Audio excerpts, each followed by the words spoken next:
Everyone, this is Tim from Your 6 Tech. Today in this video, I'm going to show you how to rename an input or an HDMI source on your LG TV. And this could be convenient if you're trying to monitor what is being used on your TV. So we want to go back to the home screen here and go to the Home Hub. So this is the Home Hub right here. Click this and then go to the three little dots in the top right. And then go to Edit Inputs.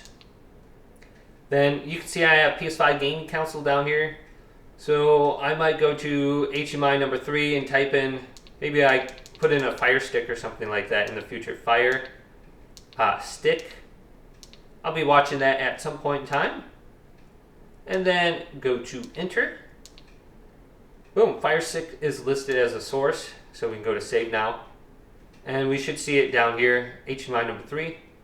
Hopefully this video did indeed help you out. If it did, leave it a big thumbs up. And subscribe to my channel down below for more tech out videos coming up next on Your 6 Tech.